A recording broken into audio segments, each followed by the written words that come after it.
28 जानेवारीला उपमुख्यमंत्री अजित पवार यांच्यासह 5 जणांचा विमान अपघातात मृत्यू झाला. आपल्याबरोबर पिंकी माळीचे वडील आहेत, तिचा देखील या अपघातात मृत्यू झाला. ते आज बारामतीमध्ये आले आहेत. काय सांगाल तुम्ही आज बारामतीत आलात? आज बारामतीला येण्याचा भाग असा होता की डेथ सर्टिफिकेट पिंकी मालीचा घेण्याकरिता मी आलो. ही माझी दुसरी टर्म आहे. पहिल्यांदा हे अपघात झाला त्यावेळी मी 28 तारखेला इथं बारामतीला आलो होतो. तो माझी मुलीची डेथ बॉडी घेण्यासाठी आलो होतो रात्री, आणि आज तिच्या डेथ सर्टिफिकेटसाठी मी आलो. काय वाटतं अपघाताबाबत? अनेक शंका उपस्थित केल्या जातात. काय अपघाताबद्दल काय बोलू? सरकार असं आहे की काही पाऊल पुढे टाकत नाही आहे. माझा असा विचार होता की सरकारने गंभीरतेने याची दखल घेतली पाहिजे होती आणि याची इन्क्वायरी करायला पाहिजे होती. आज 1 महिना जवळपास झाला, मला दिसत नाही आहे की न्याय भेटेल.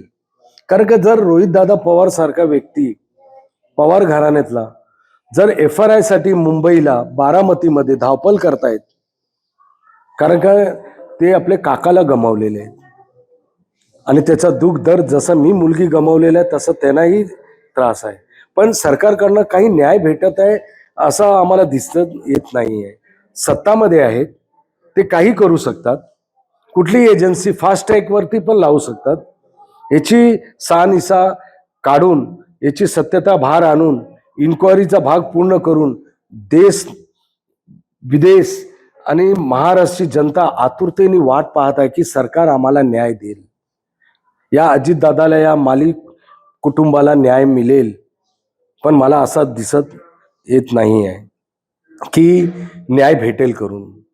सरकारमधल्या कोणाशी तुमची चर्चा झाली? कोण आलं होतं घरी तुम्हाला भेटायला? छगन भुजबळ साहेब आलेले होते, समीर भुजबळ, पंकज भुजबळ, अनिल देशमुख, अरविंद सावंत, रोहित दादा पवार, माझे कार्यकर्ते, पक्षाचे पदाधिकारी सगळे, माननीय दिगंबर कुमटेकर राष्ट्रवादीचे जे पहिले तालुकाध्यक्ष आहेत, ते सतत मला हिम्मत और धैर्य देण्यासाठी माझ्या पाठीशी उभा राहिले. पडत्या कालामध्ये बरेचसे लोक आले. सुनेत्राताई डोममध्ये वर्ली नाक्याला मिळाल्यावरती माझी विचारपूस केली की मम्मी कशी आहे तिची, पिंकीची. हा पहिला वर्डिंग होता. पार्थ दादा बाजूला होते आणि मंगल प्रभात लोढाजी होते आणि छगन भुजबळ साहेब बाजूला होते, सुनील तटकरेजी होते, प्रफुल्ल पटेल होते. एवढे लोकांमध्ये माझ्या मिसेस बद्दल चौकशी करणं की नाही मी घरी येणार आहे असं म्हणाले. काय चर्चा झाली नेमकी त्या दरम्यान? मी काय चर्चा नाही केली त्यावेळी. त्यांना अजितदादाचे भावपूर्ण श्रद्धांजलीचा कार्यक्रम होता, तर मी त्यांना दिलासा देण्यासाठी आणि भेट घेण्यासाठी आणि भावपूर्ण श्रद्धांजली देण्यासाठी मी तिकडे गेलेलो होतो. तर मला सुप्रियाताई सुले आणि आदिती तटकरे हे माझा हात पकडून ताईपर्यंत मला घेऊन गेले की हेच आहे पिंकी मालीचे वडील शिवकुमार माली, असा माझी तिथं इंट्रोडक्शन करून दिलं. मग सुनेत्रा ताईने म्हणाले की आम्ही तुमच्या घरी येऊ, ते पिंकीची मम्मी कशी आहे असं विचारपूस केल्यावरती अभिमान वाटायला लागला. अपघाताची माहिती नेमकी कशी कळाली तुम्हाला? सकाळी TV लावली तेव्हा अपघात दाखवत होते, अजित दादा का फ्लाइट क्रॅश हो गया करके असा दाखवत होते, अपघात असा दाखवत होते.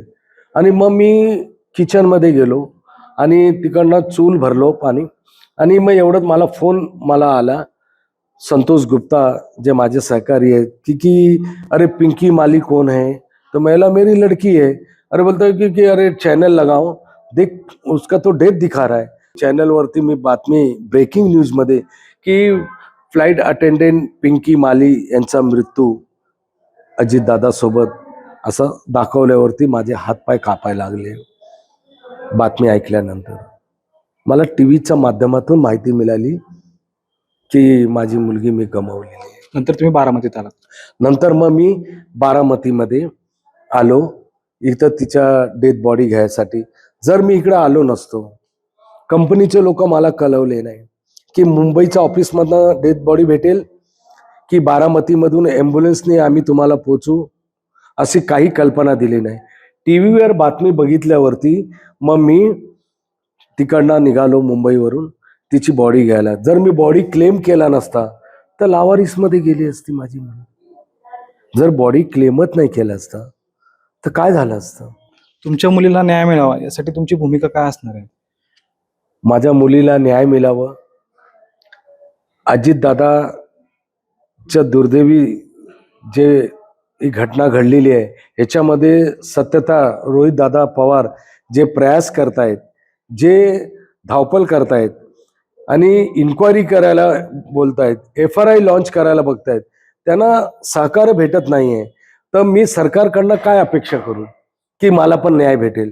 जर रोहितदादा पवार सारखा व्यक्ती, पवार घराण्यातला नातू, जर त्याच्यासारखा व्यक्तीला न्याय भेटत नाहीये तर माझ्यासारखा एक छोटा माणूस, टॅक्सी चालक, स्लम मध्ये राहणारा माणूस, मी काय करू शकतो? मी काय अपेक्षा करू या सरकारकडनं? सरकारने पुढे येऊन आम्हाला दिलासा देण्यासाठी, मलम लावण्यासाठी, भावपूर्ण श्रद्धांजली देण्यासाठी, न्याय भेटण्यासाठी काहीतरी करायला पाहिजे. पिंकीशी काय चर्चा झाली होती तुमच्या अगोदर, अपघात होण्याच्या आधी? अपघात होण्याच्या आधी रात्री 27 तारखेला ती मला फोन केली होती कि पापा सो गए क्या? तो मैं सोने जा रहा हूँ. तो बोला मेरे को आपसे बहुत बात करना है. तो मैं बोलो. तो बोलते नहीं, मैं कल अजीत दादा पवार के साथ बारामती जाऊंगी और वहाँ से मैं शमशदाबाद जाऊंगी. जब होटल में शिफ्ट हो जाऊंगी तो मैं आपसे बात करूंगी. तो मतलब कितना बार अजीत दादा के साथ जाती है? पापा ये तो 5वां टर्म है. हर बार तो मैं जाती हूँ, मुझे अच्छा लगता है. हमारा एक बॉन्डिंग बन गया है उनके साथ. पिता तुल्य हैं. आणि अजितदादा तिच्याशी बोलायचे, मुलीसारखा त्यांना प्रेमल स्वभाव असताना तिला लाड करायचे. तर माझी मुलगीचं त्याच्यामध्येच जास्त करून ते फ्लाईट असायची. तुमची मुलगी तुम्ही गमावली, नेमकं काय वाटतंय? घात आहे की अपघात आहे? अपघात आहे म्हणजे घातपात केला गेलाय की अपघात आहे, काय वाटतंय? बघा, घातपात, घातचा अर्थ असतो षडयंत्र आणि पात म्हणजे ऍक्सिडेंट. आता हा घातपात आहे, इथं निरीक्षण होणार. इथे सीबीआयची इन्क्वायरी चालू आहे. अजून पूर्णतः भार आलेला नाही. फक्त ब्लॅक बॉक्स बद्दलच बोललं गेलेलं आहे. अजून शहानिशा चालू आहे, इन्क्वायरी चालू आहे. इन्क्वायरीमध्ये तपासचा भाग आहे, तेव्हा माहिती पडेल की नक्की काय झालेलं आहे. तुमची काय भूमिका असणार आहे पुढची आता? मी पुढे अपेक्षा करतो सरकारकडनं की माझ्या मुलीला न्याय मिळावं, जखमवर मलम लावे. आता माझी मुलगी तर परत येणार नाही, पण हे जे झालंय हे परत दुसऱ्या बरोबर होऊ नये याची सरकारने दखल घेतली पाहिजे. आपल्याबरोबर हे पिंकी माळीचे वडील होते की सरकारने दखल घेऊन योग्य ती कारवाई करावी अशी मागणी त्यांनी केली आहे. दीपक पडकर, मटा ऑनलाईन, बारामती.